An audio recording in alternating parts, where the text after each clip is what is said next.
faire une fondation. On ne pourra pas aller aussi creux que dans le livre, même si dans le livre, il pourrait aller plus creux que ça. Mais c'est très important pour qu'on puisse avancer dans notre vie chrétienne. Amen. On va ouvrir en prière et on va essayer de saisir ça ce matin. Mais Seigneur, on te remercie pour qu'on a le temps d'examiner ta parole, Seigneur. Par ton Saint-Esprit, Seigneur, viens, touche nos cœurs, Seigneur, révèle-nous, Seigneur, que ta lumière se fasse et qu'on puisse comprendre, Seigneur, ce que tu veux nous dire, Seigneur. Que ce soit une révélation, Seigneur, pas juste dans nos têtes, Seigneur, mais une révélation dans nos cœurs, dans le nom de Jésus. Amen. Amen. Donc, ça suit tout ce qu'on fait depuis des mois. Donc, on continue, on construit sur mettre la parole en pratique, ce qu'on a vu la semaine dernière. Mais là, on embarque un petit peu sur les pensées. Le monde dit, les pensées, ça, c'est pas bon parce que la Bible parle beaucoup sur les pensées, puis il faut qu'on... Mais on a quelque chose à faire avec nos pensées et ça fonctionne avec la foi. Okay? La foi fonctionne par l'amour, mais ça prend aussi de l'espérance, ça prend aussi plein de choses. Et avez-vous déjà regardé un verset? Puis là, vous dites, je sais que c'est là, je sais, j'y crois, mais on dirait que ça ne descend pas dans votre cœur. C'est moi que ça arrive. Je sais que c'est là, je sais que c'est vrai ce que ça dit, mais des fois, ça ne veut pas aller plus loin que là-dedans. Et ça, la seule manière qu'on va pouvoir faire ça, c'est y aller par la parole, oui, bien entendu, la méditer, la confesser, la lire, la rentrer plus, mais il va falloir qu'on change notre manière de penser. Et je sais qu'il faut qu'on voit certaines choses. Je sais qu'on ne marche pas par la vue, on sait ça. Mais il va falloir qu'on voit certaines choses dans notre tête pour se mettre en accord avec la parole de Dieu. Si on voit, tu sais, c'est marqué, le peuple périt par faute de vision. Ça s'applique aussi au renouvellement de notre intelligence.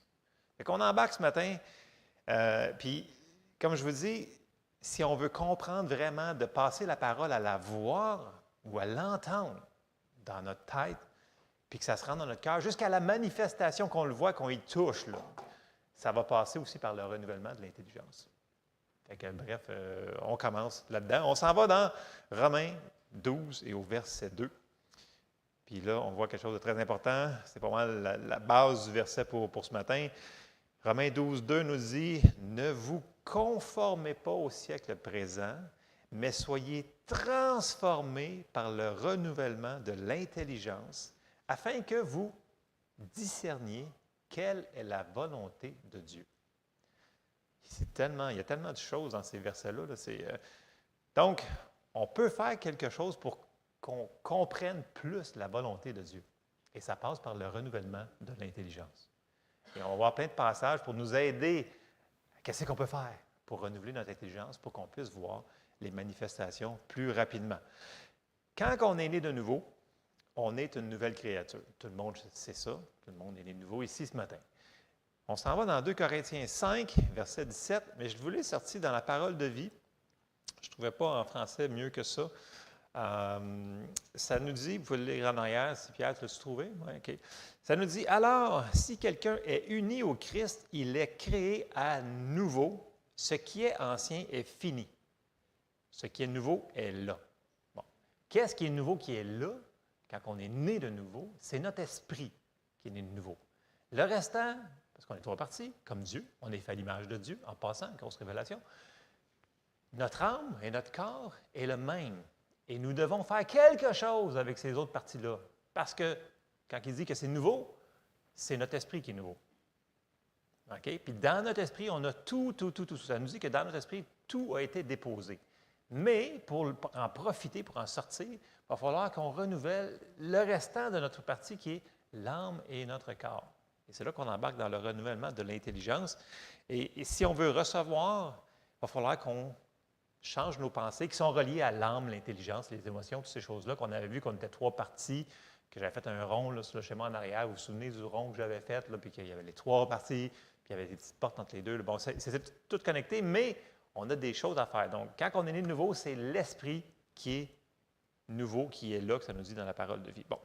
Et là, on s'en va dans un passage qu'on connaît très bien, mais que c'est super important parce qu'il y en a qui disent « Ouais, mais c'est une mauvaise nouvelle. » Mais ce n'est pas une mauvaise nouvelle, c'est une bonne nouvelle. Ésaïe 55 et au verset 6, on commence là. « Cherchez l'Éternel pendant qu'il se trouve. Invoquez-le tandis qu'il est prêt. Que le méchant abandonne sa voie et l'homme d'iniquité ses pensées, qu'il retourne à l'Éternel qui aura pitié de lui, à notre Dieu qui ne se lasse pas de pardonner. Car mes pensées ne sont pas vos pensées et vos voies ne sont pas mes voies, dit l'Éternel.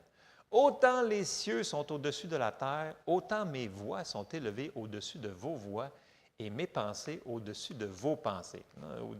À prime abord, quand on lit ça, on fait comme « Wow, on a du chemin à faire », puis ça ne semble pas être une bonne nouvelle. Mais c'est une bonne nouvelle parce qu'on a la décision. La première affaire qu'il nous dit dans ce passage-là, c'est de chercher le Seigneur, premièrement, et ensuite d'abandonner nos voies et d'abandonner nos propres pensées. C'est la première affaire à faire. On peut les abandonner. C'est la première affaire qu'il nous dit de faire dans le passage.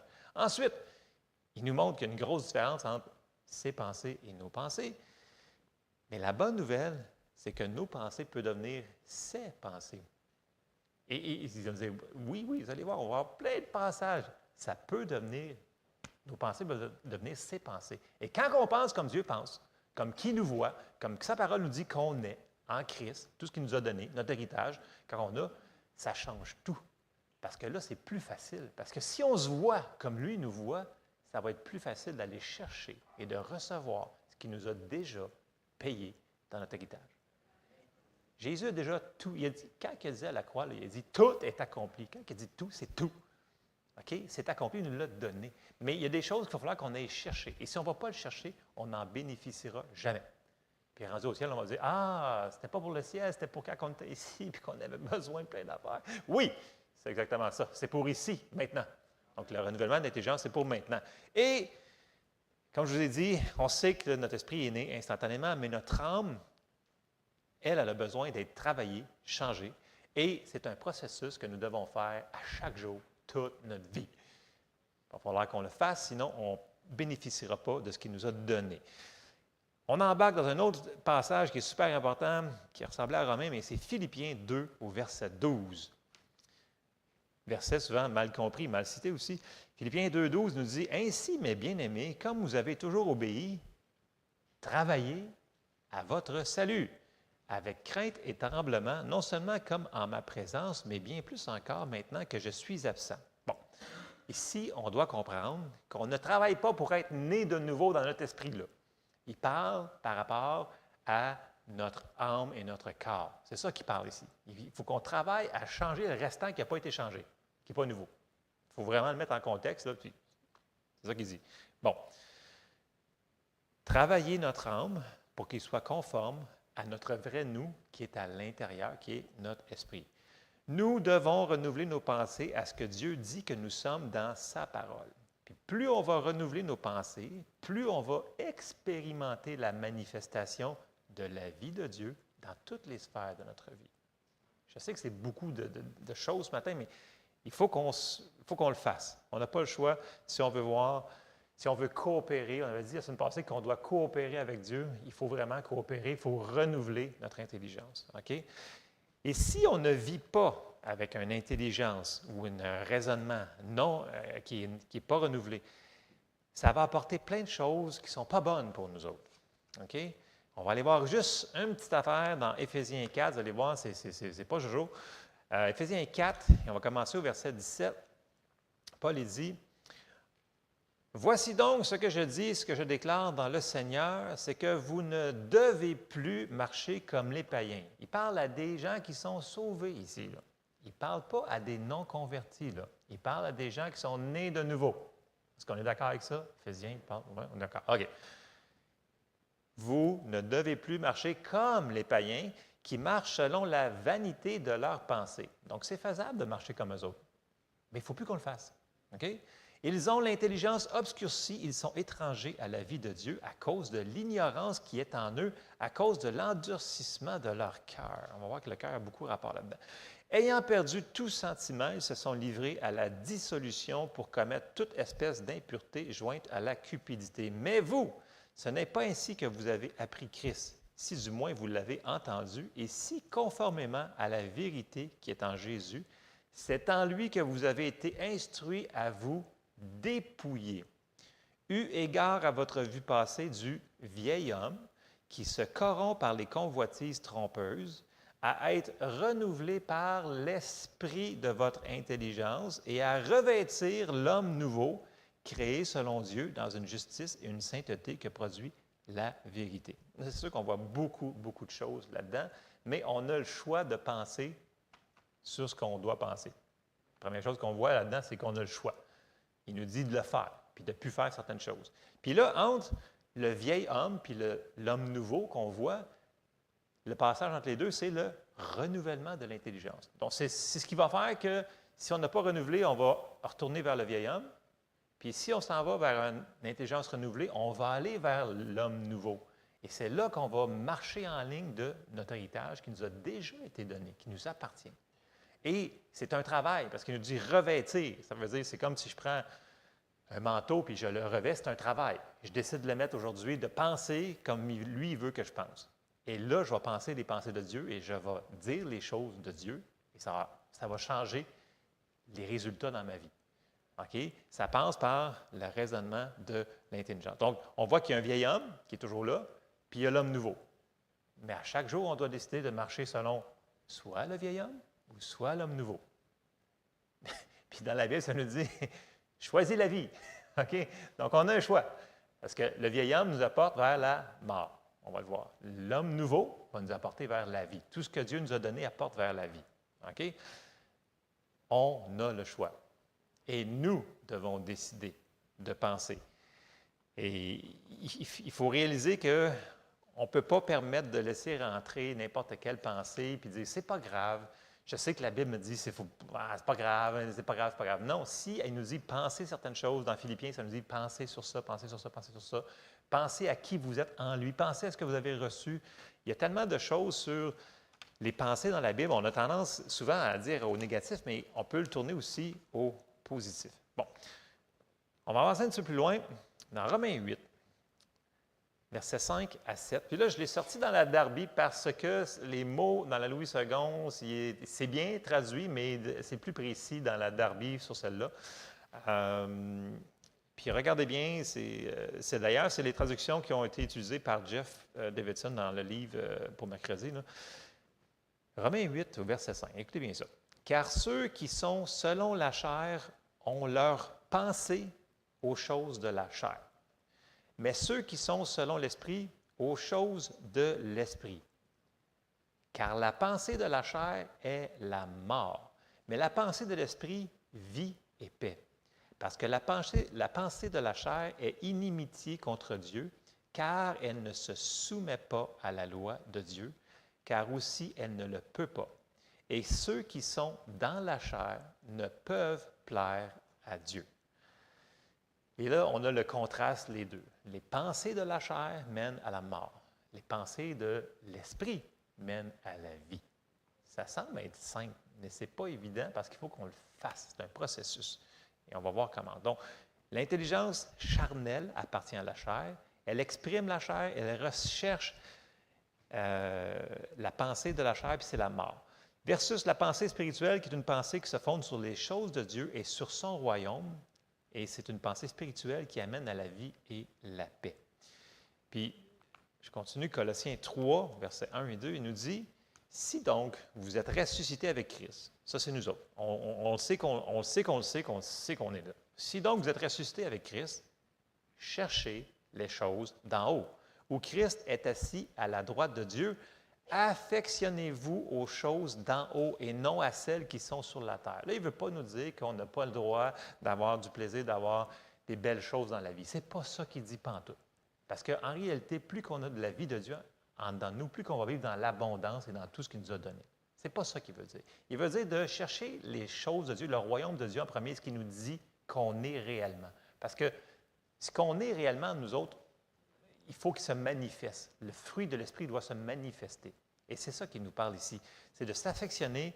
Tu sais, quand il a dit, « Seigneur, que ta volonté soit faite sur la terre comme au ciel. » Parce qu'au ciel, là, présentement, là, il n'y a personne qui est malade. Il n'y a personne qui est pauvre. Il n'y a personne qui a de la difficulté avec son emploi ou avec... il n'y a personne. Il n'y a personne. Il nous dit que c'est ça qu'il faut qu'on recherche. Puis ça va passer à travers de nous, son Église. Parce que Dieu... Qui c'est qui représente Jésus sur la terre? C'est nous autres. Et souvent, j'entends les gens, « Ouais, mais on va prier pour que Dieu fasse tout. » Mais Dieu ne peut pas faire tout s'il ne passe pas à travers de nous autres. Et ça, c'est un problème qu'on a, c'est ancré quasiment dans l'Église que laisse Dieu, laisse faire tout, puis ça, tout va arriver. Non, si tu laisses faire ça, il ne se passera rien, parce que Dieu va passer par nous.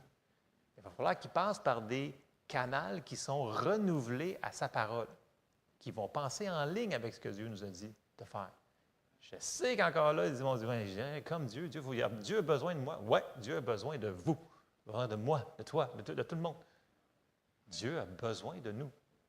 Fait que de dire que tout est dans les mains de Dieu, c'est pas ça que ça nous dit là. OK? Il faut qu'on fasse quelque chose pour que Dieu nous utilise. Il faut qu'on soit des vaisseaux aptes à être utilisés. Bon, comme je dis encore, ce passage nous montre encore qu'on a le choix dans la matière. OK? Soit on établit nos pensées en haut, soit on les laisse à un niveau en dessous. Puis, à chaque jour, on doit faire ces décisions-là. Et on fait ce choix-là en optant pour les actions nécessaires au renouvellement de l'intelligence. Lorsque nos intelligences sont renouvelées, nous commençons à faire les bons choix, les choix de Dieu. Et c'est à chaque jour qu'il faut qu'on fasse ça. J'avance un petit peu. Colossiens 3, un petit peu plus loin, au verset 9, nous dit « Ne mentez pas les uns aux autres, vous étant dépouillés du vieil homme et de ses œuvres. » Donc, le vieil homme fait des œuvres différentes du nouvel homme. Verset 10, « Et ayant revêtu l'homme nouveau, qui se renouvelle dans la connaissance selon l'image de celui qui l'a créé. » Donc, c'est un effort d'enlever le vieil homme puis de mettre l'homme nouveau. Mais c'est nous qui devons le faire. Nous sommes à l'image de Dieu. Si nous renouvelons nos pensées avec la parole, qu'on accepte, qu'on s'accorde avec ce que la Bible nous dit que l'on est en lui. Tu sais, on a un petit livre en arrière là, de Kenneth Hagin, là, en lui, là, qui nous sommes en lui. Là. Il y a je ne sais pas combien de centaines de versets. En lui, nous avons aussi, en lui.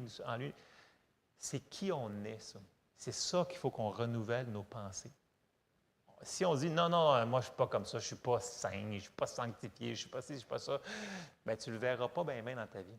Parce qu'il faut que tu t'accordes. Tu ne peux pas t'obstiner avec Dieu et dire, non, ça, ce n'est pas à moi. C'est pas qui je suis. Non, c'est qui on est. Il faut qu'on se dépouille de ce vieil homme-là puis penser comme Dieu veut qu'on pense. Et c'est là qu'on va voir des choses se transformer dans nos vies.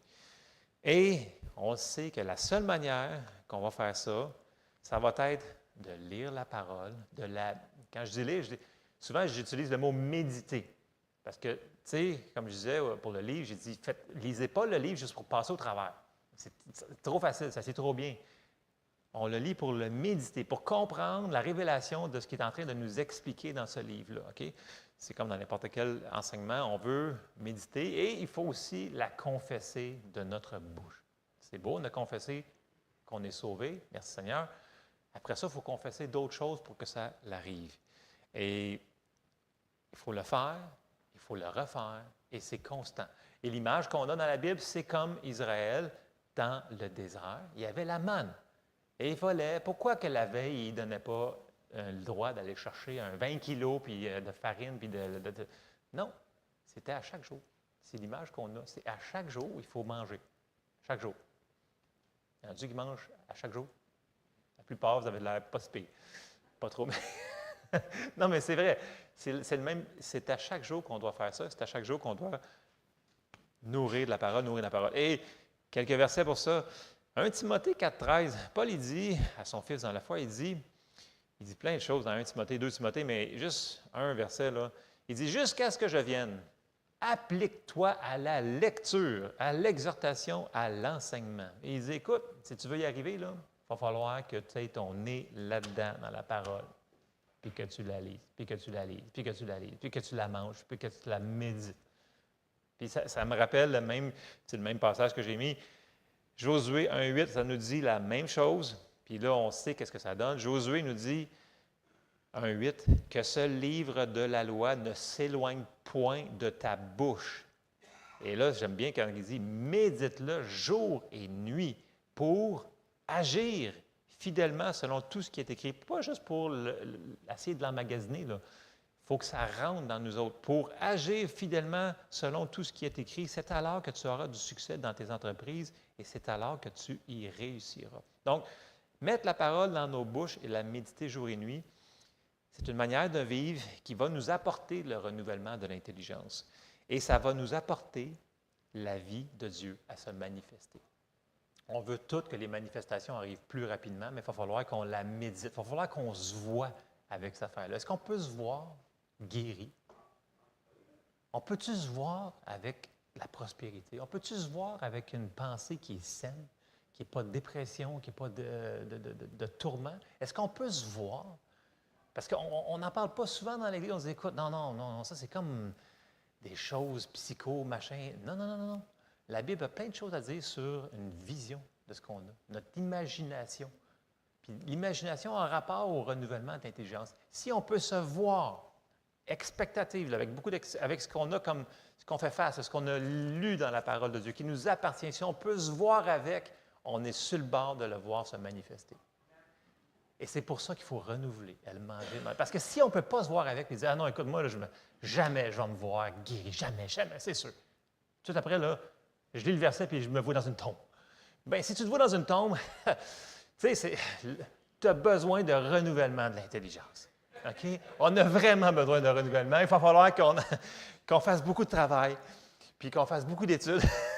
Et pas seulement qu'on la mange, mais qu'on la médite et qu'on la confesse. Et éventuellement, l'image va venir. Et c'est là que ça descend dans notre cœur. Poup! Et c'est là qu'on est à ça de le voir se manifester. Vous me suivez ce matin? C'est important, ces choses-là. On n'en parle pas souvent parce que quand on voit imagination, puis j'en parlais avec Dora avant le service, le mot imagination dans l'hébreu, là, il est utilisé à plusieurs reprises. Imagination, c'est le même mot que pour concevoir. Comme quand quelqu'un conçoit un enfant, c'est le même mot qui est utilisé, souvent le même mot traduit. Fait que les imaginations, il y en a des bonnes et des pas bonnes, OK? Je suis entièrement d'accord qu'il faut quand même dire ce que la Bible dit, s'il faut jeter les imaginations qui sont contre la parole de Dieu, OK? Ça dit « casting down imaginations ». Bref, c'est à quelque part dans votre Bible. Je ne sais pas, c'est à quelque part. Dans les Épîtres. Mais il faut être capable d'imaginer les bonnes choses que Dieu a mises en avant de nous autres. Ça dit, si on n'a pas de vision, le peuple périt. Ça prend... Tu sais, il y en a, là, c'est rendu nouveau, là, ils se font des boards avec un babillard avec une photo d'eux autres, mettons, qui a perdu 20 livres, ou une photo d'eux autres avec une nouvelle auto, et puis ils se mettent ça, là, puis ça, c'est leur but. Là, ils se mettent ça sur la plage. Chaque fois qu'ils passent, ils disent « OK, je vais aller travailler pour faire ça ». Ils se mettent une vision en avant d'eux autres. Et souvent, ces gens-là, ils arrivent à leur but parce qu'ils se mettent une vision en avant d'eux autres. Nous autres, il faut qu'on fasse la même chose. On se met une vision de la parole de Dieu. Donc, on se renouvelle selon ce que Dieu nous a dit que ça nous appartient. On a un héritage qui est énorme. Est-ce qu'on va en bénéficier? Il va falloir qu'on se libère de nos vieilles pensées et qu'on pense comme Dieu il veut qu'on pense. Amen? OK. Bon. Il faut qu'on soit libre du vieil homme, OK, avec toutes les œuvres qui mènent à la mort. Puis là, on s'en va dans Jean 8 et au verset 31. Puis là, Jésus, il ne va pas avec le dos de la cuillère. Jean 8, verset 31, il nous dit, « Et il dit aux Juifs qui avaient cru en lui, « Si vous demeurez dans ma parole », on a parlé beaucoup de demeurer en lui, demeurer en sa parole, ça fait partie, « Vous êtes vraiment mes disciples. Vous connaîtrez la vérité et la vérité vous affranchira ou vous rendra libre, dépendamment des traductions que vous avez. » Donc, la parole va apporter de la lumière. Puis là, on a plein de versets qui nous disent ces choses-là, puis il faut se les remémorer. Psaume 119, verset 105 nous dit, « Ta parole est une lampe à mes pieds, une lumière sur mon sentier. » Wow! C'est que ça va nous aider à prendre des décisions. La parole nous aide à prendre les bonnes décisions parce qu'elle éclaire ce qu'on a besoin de faire comme décision. Et c'est ça le renouvellement de l'intelligence. Oups, je ne pense plus juste par moi-même, je pense selon ce que la parole de Dieu m'aide à penser. C'est ça le renouvellement. On avance un petit peu. Psaume 1, versets 1 à 3. Vous le connaissez probablement par cœur. Mais des fois, il y a des choses, il y a des versets qu'on connaît depuis tellement longtemps qu'on les lit, on les connaît par cœur, on ne s'attarde pas à ce qui est vraiment dedans. Regardez juste les 3 premiers versets de Psaume 1. Heureux, ça part bien là, heureux. Tu veux être heureux? Bien, heureux, l'homme qui ne marche pas selon le conseil des méchants. Donc, ça, c'est à ne pas faire. Qui ne s'arrête pas sur la voie des pécheurs et qui ne s'assit pas en compagnie des moqueurs, mais qui trouve son plaisir dans la loi de l'Éternel et qui la médite jour et nuit. Avez-vous déjà vu que c'était dans le psaume 1, cette affaire-là? Méditer la parole de Dieu. Et oui, c'est là, ça part au début. Il est comme un arbre planté près d'un courant d'eau qui donne son fruit en sa saison et dont le feuillage ne se flétrit point. Tout ce qu'il fait lui réussit. Puis on sait que si on est à côté d'un courant d'eau, peu importe la température qu'il va faire, aussi bizarre que notre hiver est, ou peu importe s'il y a de la sécheresse, nous autres, ça ne change rien. On reste constant. On ne change pas.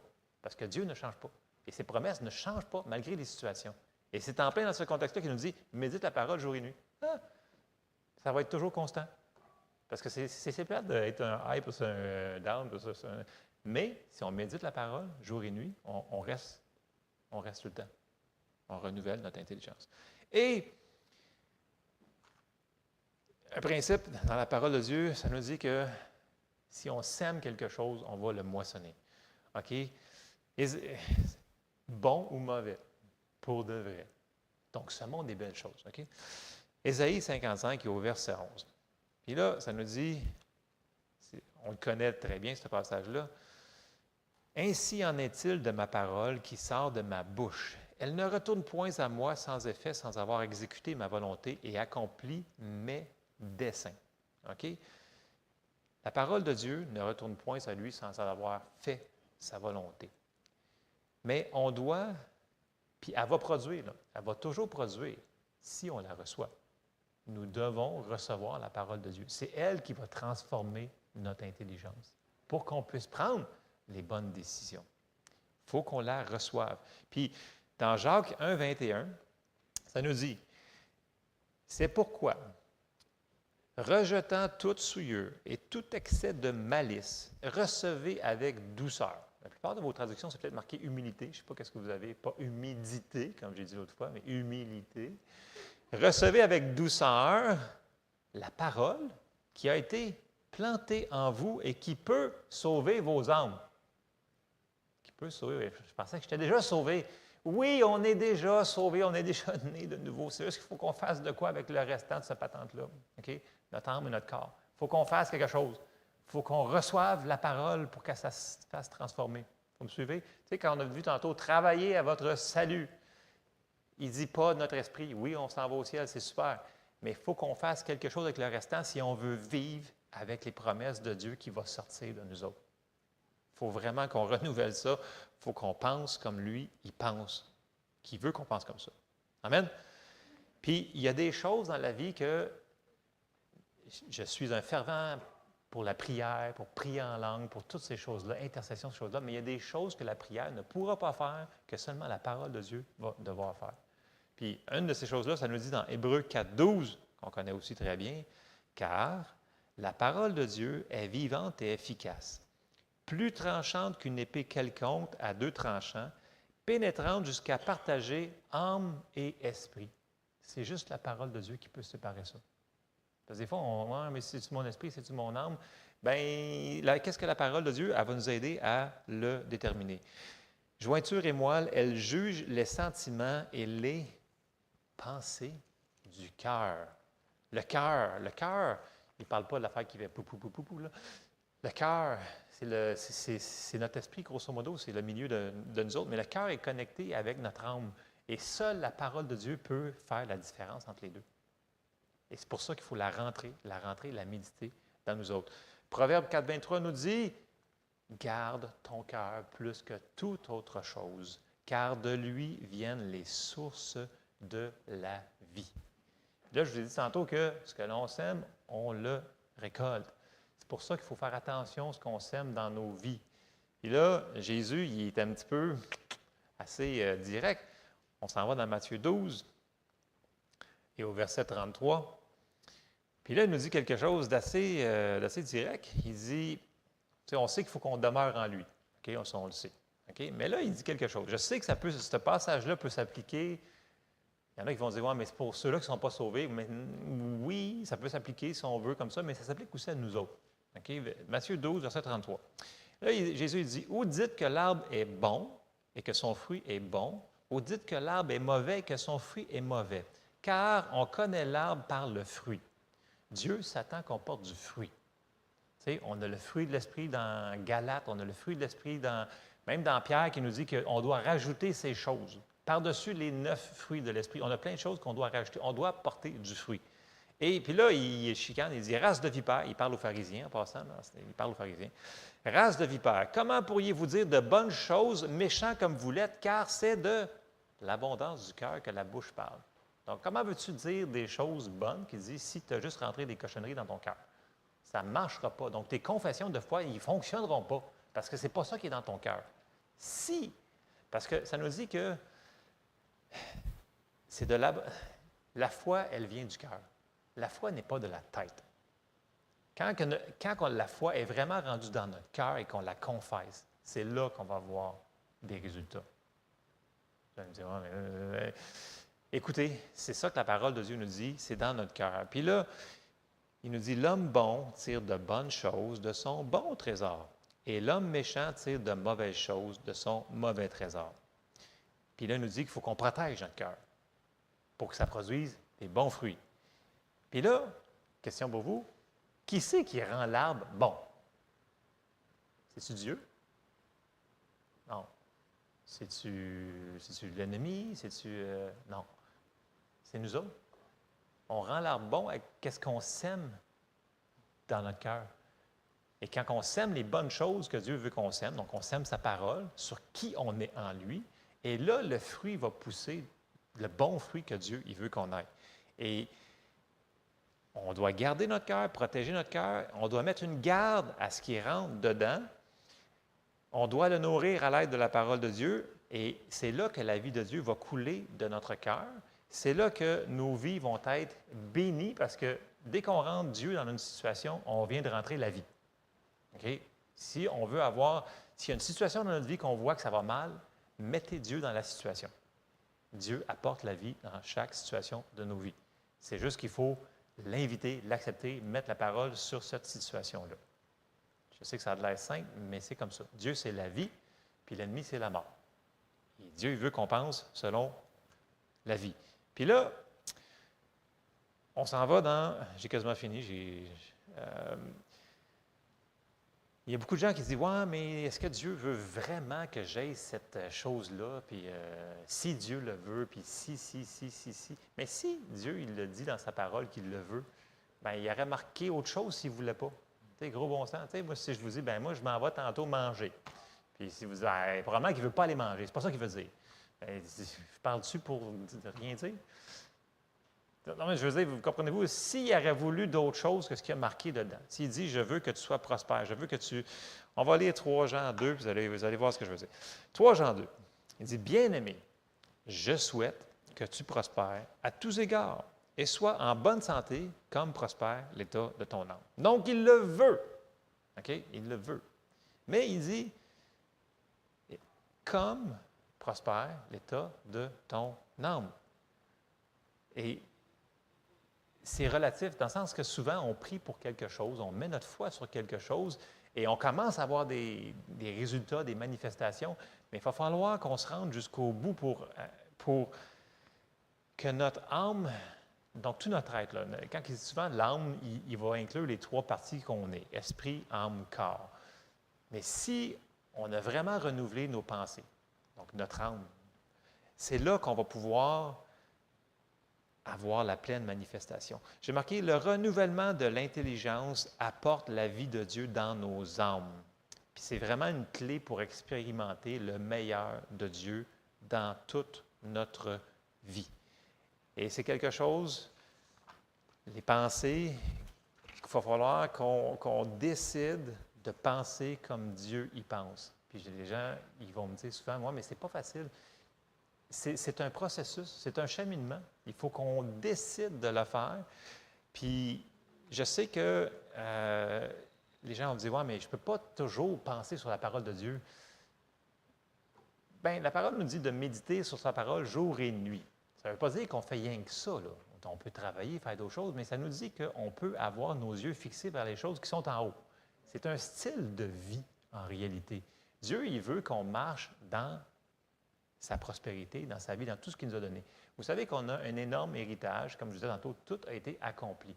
Mais si on veut jouir de ce qu'il nous a donné, il va falloir qu'on le reçoive.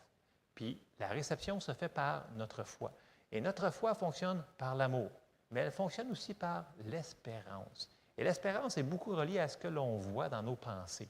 Il y a des gens que je leur pose des questions des fois, puis ils disent « Ah non, écoute, je ne suis plus capable, je ne peux même plus espérer ça, c'est impossible. » Là, je fais « Oh boy! » Oui, la foi fonctionne par l'amour, mais elle fonctionne aussi par l'espérance. Si tu n'as plus d'espérance, ouf, la personne est en mauvaise position. Donc, il faut remonter la personne pour dire « Non, non, lâche pas, Dieu il est avec toi, il t'aime. » Puis là, on sort les paroles pour renouveler son intelligence pour qu'elle ait encore de l'espérance. Parce qu'on ne parle pas beaucoup de l'espérance, on parle souvent juste de l'amour. Mais l'amour fonctionne avec l'espérance. 1 Corinthiens 13, il en parle de ça. Mais maintenant, ces 3 choses demeurent. L'amour, la foi, l'espérance. C'est tout connecté ensemble. On ne peut pas enlever des morceaux. Donc, les gens me disent « Ouais, mais c'est juste la foi qui vient du cœur. » Oui, je suis d'accord. Mais pour se rendre là, à la foi qui vient du cœur, ça passe par notre intelligence. Et si on renouvelle, on décide de penser comme lui, il veut qu'on se voie. Dans toutes les choses, dans toutes les sphères. Même si on a fait plein de niaiseries dans la même journée, puis qu'on dit « Ah non, non, je ne suis pas digne, je suis indigne. » La parole dit que tu es digne, que nous sommes justes, nous sommes justifiés. Qui sommes-nous pour contredire Dieu? S'il nous dit qu'on est comme ça, on est comme ça. Oui, on peut faire des erreurs, je l'admets, j'en fais souvent. Eh bien, je me repens, je demande pardon et j'avance. Et Seigneur, aide-moi à marcher plus dans tes voies, que j'aille moins souvent de demander pardon et d'avancer plus. Ça prend de l'humilité pour demander pardon quand on fait des niaiseries. Mais c'est ça, Dieu est avec nous autres. Puis, il veut qu'on voit les choses que l'on a mis notre foi dessus, il veut qu'on les voit. Il veut qu'on se voit avec. Je sais que pour certaines personnes, c'est dire « Ouais, mais c'est pas ce que je suis en train de croire, puis je suis en train de faire face. Je n'ai pas besoin de savoir. » Mais vous avez besoin de mettre vos pensées sur ce que Dieu vous a donné, puis de vous voir avec. Si on est dans l'expectative, c'est-tu expectative? Oui, c'est. Mettons qu'on s'attend. C'est comme quand on joue au baseball, OK? Puis tu t'attends que la balle, elle s'en vient. Tu t'attends. Donc, tu te prépares. Si tu es en attente de l'avoir, bien, tu es sur le bord de l'avoir se manifester parce que la balle, elle s'en vient. Tu t'attends qu'elle s'en vienne. OK? C'est comme ça qu'il faut qu'on s'aille pour notre foi. Il faut qu'on s'attende. Donc, on va se voir à un moment donné frapper la balle. L'autre bord de la... Tu sais, là, loin, loin, loin. C'est comme ça qu'il faut qu'on se voit. Victorieux selon ce que la parole de Dieu nous dit. Amen? J'arrête là-dessus parce que c'est, vous savez, écoute, c'est tellement important ce que l'on pense. C'est pour ça que dans Philippiens, ça nous dit aussi « Pensez sur ces choses ». Vous souvenez-vous, dans Philippiens, on a vu plein de passages qui nous disent « Pensez sur cela ». Parce que si on pense sur les mauvaises choses, ça va nous tirer par en bas. Si on pense sur les bonnes choses, ça va nous emmener vers le haut. Puis on n'a pas la latitude dans notre combat de la foi de rester à terre trop longtemps. Il faut qu'on se relève, il faut qu'on marche, il faut qu'on avance. Amen? Amen. On se lève ensemble. Je sais que c'est très chunky ce matin, comment je vous dirais ça. C'est très condensé, mais faisons-le. Commençons à penser comme lui nous voit. Puis à chaque fois qu'on voit des situations contraires, puis il dit non, non, non, non, non, comment que Dieu me voit? Puis là, il faut décider de se voir comme lui, il nous voit. Puis quand on se voit comme ça, la victoire, elle est là. Et on va la voir se manifester. Amen. Seigneur, on te remercie, Seigneur, parce que tu nous vois plus que vainqueurs, Seigneur. Tu nous vois victorieux, Seigneur. Tu nous vois bénis, prospères, guéris, Seigneur, toutes ces choses-là.